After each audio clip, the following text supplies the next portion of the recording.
welcome to Society and Culture with Cassie. Today we're discussing a very sad and critical issue, that's suicide cases in Malawi. I'm joined by Malawi Police Deputy PR Officer, Mr. Harry Namwaza. Hello, Mr. Harry Namwaza. Yes, hello. Thank you very much for inviting me to this interview. You're welcome. How are you doing? I'm doing fine, and how are you this afternoon? I'm great. Thanks for asking. Thank you. So, recent reports say that the country has registered an increase of suicide cases in the first half of 2024 compared to last year. The records show that 281 people have killed themselves this year. Last year it was 220 people. And more men are the ones that are victims of suicide. Men being 246 and females are only 35. Is that correct?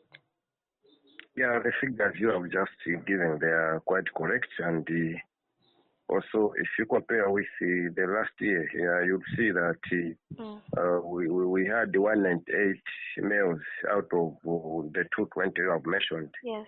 and only 22 females. So you can see that this problem of suicide cases in Malawi is mostly the majority victims are men. I see. So can you share some more insights on common factors that trigger these cases? Is it mental health, financial struggles, or something else? Yeah, it is something to do with the mental health, I can say, although I'm not an expert in that field. But since for one to come up with a decision to take his or her own life, it has something to do with the mental decision. So when we talk about mental decision, it's now where someone maybe has exhausted all possible solutions he or she could have, and the person has resorted to committing suicide. So in terms of factors which are contributing to suicide cases, I would say there are several factors, and if we are talking about men, because we are talking about the males being the most victims, Yes. I would say the issue to do with the financial problems, where now failure to settle debts is also the most thing which is eating into men's lives and make them resort to suicide cases. So we have also had the issues to do with family conflicts, broken relationships, where maybe a man discovered that maybe the wife is cheating on him, and vice versa. Also, we have seen some resorting to suicide.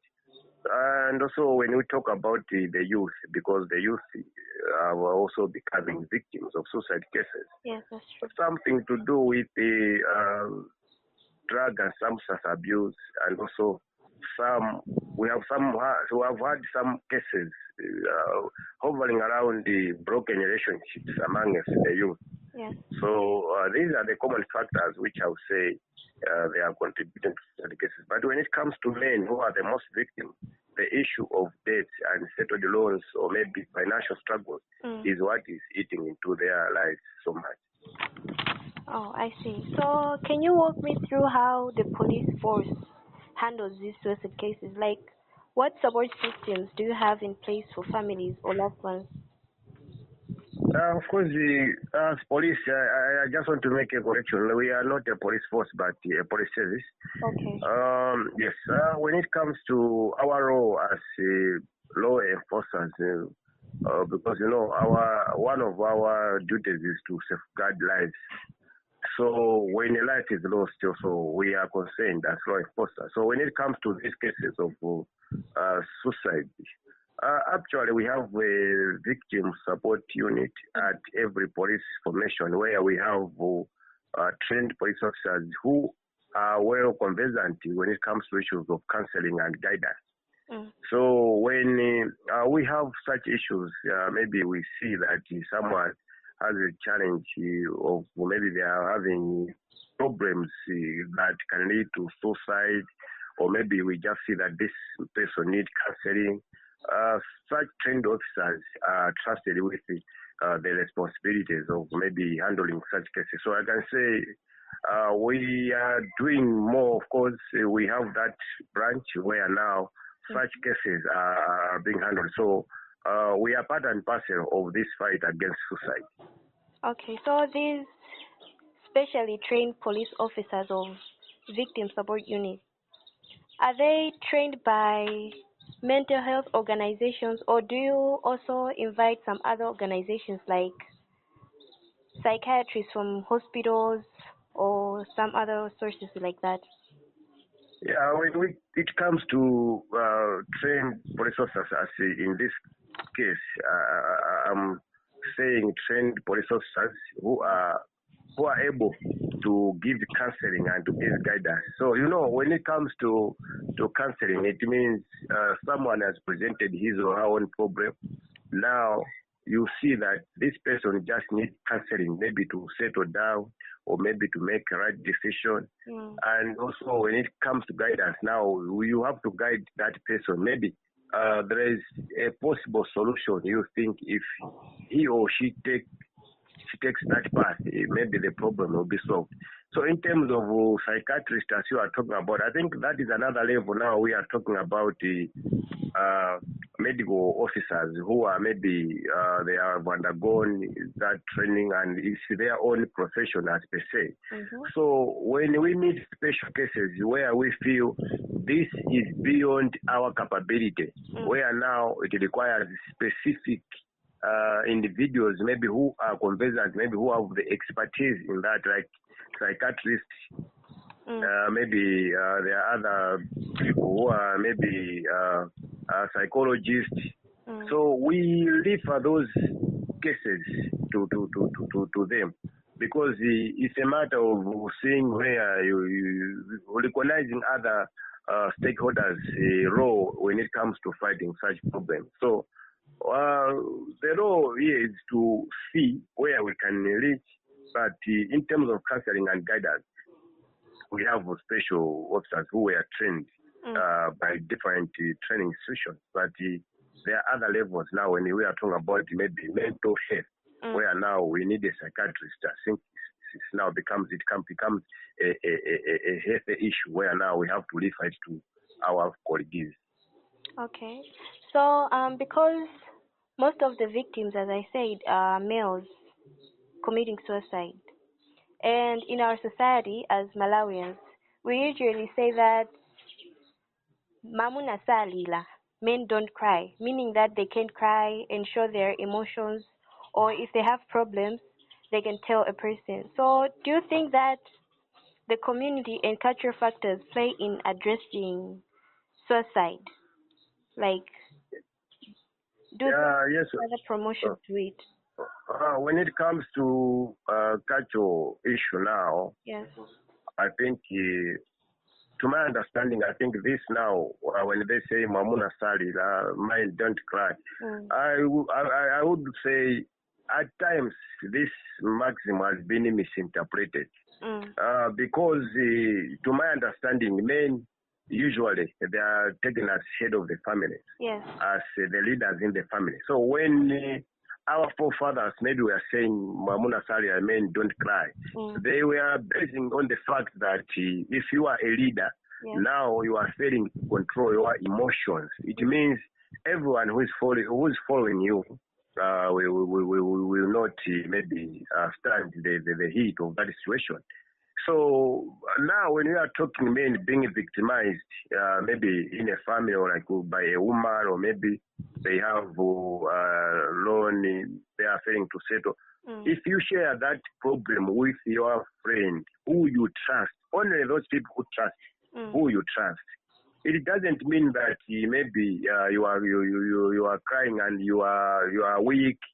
Maybe you are no longer a man. But I would like to say that a strong man is the one who can withstand the heat, who can share problems with others to find solution to solve that problem. Yes. So in terms of culture, I think this is where now we are trying to unravel the ground to ensure that some of these cultural aspects which are contributing to suicide cases and other issues that gender-based violence are well taken care of by sensitizing the people so that they become well informed when it becomes to these cultural issues which are not friendly to men, maybe when it comes to their upbringing. Okay, and I've seen some stories circulating on Facebook, Twitter that say that some men don't go drop their problems to their friends because of gossiping, and then it's not only the friends, it's actually police officers sometimes. Like, let's say a man is being violated by a woman at home, and when they go drop the issue at a police station, they end up being laughed at. Is that true? I would say wouldn't say maybe it's true or it's not true because maybe these are the experiences maybe some other people came across or they experienced. Yeah. But what I would say is that if there are such police officers who are doing that or who have done that, I think that is not professional. They are unprofessional, and they don't even deserve to play that law of cursing others. Because when you are a doctor, for example, you receive different cases where now you have to treat each case individually because they have different root causes. Mm. So if there are such officers, I would say they are not fit to hold those offices. But I would encourage such men, maybe who came across that experience, to report against those police officers, and an action will likely be taken because we expect our police officers to be professional when it comes to these issues we are talking about now. All right. And today in the morning, I saw a post from Times Online. There's been another suicide case from Sanjay. Did you hear of it? Yes, I've heard about maybe two, if not three, suicide cases. Another one involving the teacher, and another one involving a man who has committed suicide because of the alleged maybe sexual misbehavior of his wife, Mm-hmm. while the other one has committed suicide. The issue to do with this unsettled debates we are talking about the loans. So having numerous loans you cannot settle. So I've heard of these two cases, and approximately maybe there might be more than these cases, but I can confirm about the case you are talking about. Yes, I have seen it post also. And the young boy who has just committed suicide from Sanjay is actually just a 20-year-old boy from Sanjay, Yohane Maduku, who allegedly says that he committed suicide because he was rebuked by his parents for impregnating 3 women in his village. Yeah, well, that's then another case you are talking about. If that is the case, I think it's high time now we as parents we learn how to handle issues because whenever we face problems, whether with our children or maybe with anyone who we live around with, I think there are always constructive ways of handling issues or maybe becoming challenges or problems which come into our own house. So perhaps also it's high time we prepare our young men and women mentally to be strong whenever maybe we meet such situations because we never know. We may rush to blame the parents, say maybe they rebuked him, but we never know. Maybe the young one also just the young man also just decided to commit suicide. Maybe after looking maybe at the responsibility on his shoulders of maybe taking care of 3 women. So Yes. this is I can say it's a mixed bag which have to be digested into and see what was really the problem and how can we learn from this precedent to ensure that in the near future we don't experience the same thing. Okay, so you as police services, what are you doing to raise awareness and educate the public about mental health and suicide prevention in Malawi? I would say when it comes to issues of mental health, maybe as police, in relation to the suicide cases we are talking about, and maybe other problems which people do face and which may affect their lives, which as law enforcement we can intervene. We always engage the people using different strategies. For example, we do engage them using face-to-face interaction, where now we physically engage them when it comes to various issues which affect the society. We can talk about issues of gender-based violence, because also this issue of gender-based violence can have led into suicide cases also. So there are several issues which we are talking to the people to make them well informed, also using different media platforms, whether radio or TV or newspaper, so that the messages are well shared with the people and the people are well informed. But most importantly, we always call for a concerted effort, because also you are talking about mental health, where now we may have experts in this field outside police who are not police officers. So this is the time now we need to join hands and see how best we can work together with police and ensure that these problems, the issue to do with suicide, affecting both genders, male and female, are all dealt with in this country. Okay. So before we wrap up our program, what's the most important thing you wish people would understand about suicide in Malawi? The most important thing I would wish the people should understand is that suicide is not a solution to our problems. And most importantly, we are encouraging the people that whenever we have issues impinging our lives, which we feel we cannot hold, Yes. it is very paramount to seek guidance and counseling from other people. Of course, there's a challenge where now people say, if I share my problem, then they will start gossiping about me. But the most thing is, there are some people whom you can trust. Yes. And you can choose who you can trust with your information. We have maybe church leaders, Yes. or at workplaces, or even in the family. You can help someone who you can trust with your problems, who you believe will take them constructively. So we should reach those people and ensure that we share our problems with others and not choose suicide as a solution to our problem. All right. I think those are the last words you had, right? Yes, yes, yes. Well, thank you for being here, Mr. Namwaza. I really appreciate it.